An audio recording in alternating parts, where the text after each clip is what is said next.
নমস্কার বন্ধুরা, সবাই কেমন আছেন? আশা করি ভালো আছেন। তো বন্ধুরা, মল্লিক কিচেন থেকে জানাই সবাইকে স্বাগত। চলুন বন্ধুরা, আমি আজকে ডিমের কারি বানাবো।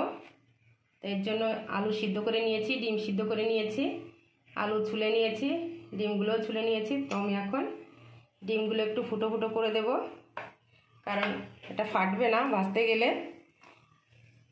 একটু ফুটো করে না দিলে ভাজার সময় খুব ফোটে।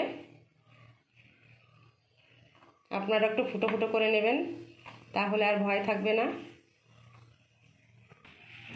তো আমি এখন ডিমগুলোয় পরিমাণ মতো একটু লবণ দিলাম, একটু হলুদ নিয়ে ডিমগুলো মেখে নেব।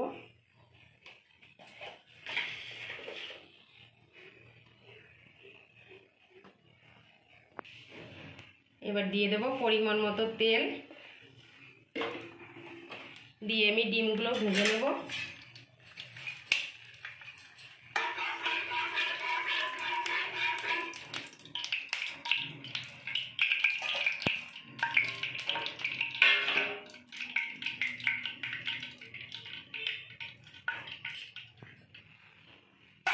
ডিমগুলো তেলে দিয়ে দেবো।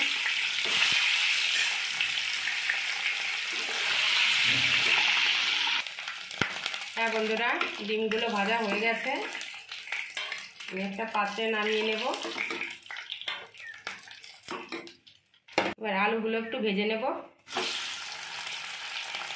আলুগুলো খুব ছোটো সাইজের, কারণ ডিমের কারি রান্না করতে ছোটো সাইজের আলুগুলোই ভালো হয়।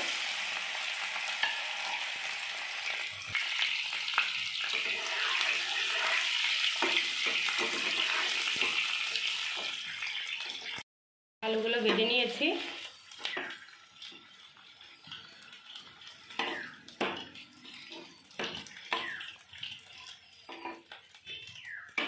ওই তেলের ভিতরে আর একটু তেল দিয়ে দেব।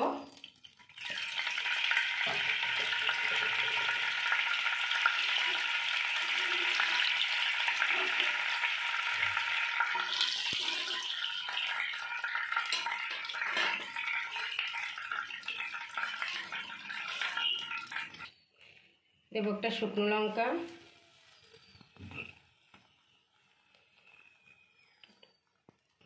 দিয়ে দেবো দুটো এলাচ, দুটো তেজপাতা। বন্ধুরা, আপনারা ডিমের কারি করতে গেলে অবশ্যই তেজপাতা আর এই গোটা এলাচ অবশ্যই ব্যবহার করবেন, কারণ এতে দারুণ একটা সেন্ট আসে, খেতে খুবই ভালো লাগে। তো এবার দিয়ে দেবো পেঁয়াজ কুচি,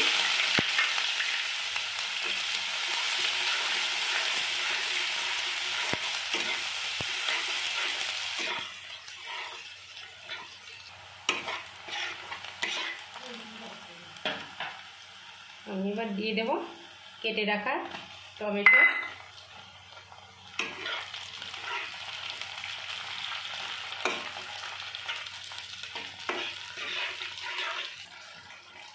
আমি এবার দিয়ে দেবো সব রকমের কেটে রাখা মশলা, আদা, রসুন, জিরে, শুকনো লঙ্কা।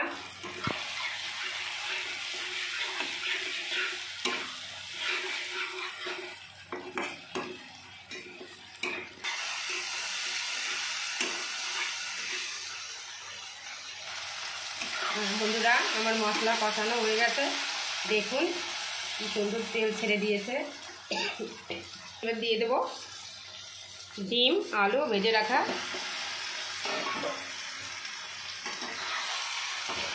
দিয়ে আমি ভালো করে নেড়ে চেড়ে নেব।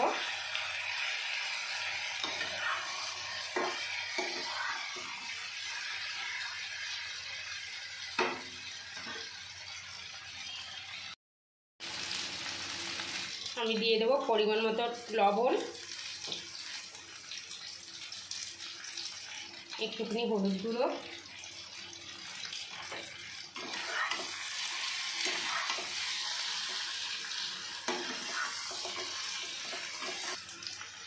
এবার দিয়ে দেবো পরিমাণ মতো জল, কারণ বেশি জল দেবো না, এটা ডিমের কারি অল্প জলেই সিদ্ধ হবে।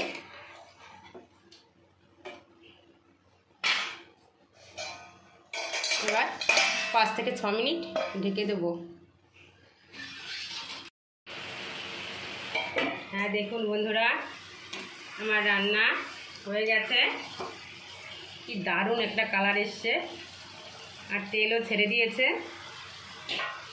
তো রান্না কমপ্লিট।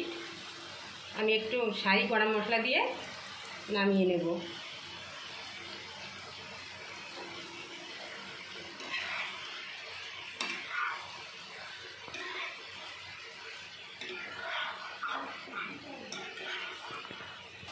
বন্ধুরা, রান্নাটা ভালো লাগলে অবশ্যই একটা লাইক, শেয়ার অ্যান্ড সাবস্ক্রাইব করে দেবেন। আর কেমন লাগলো কমেন্টে অবশ্যই জানাবেন। সবাই ভালো থাকবেন। টাটা।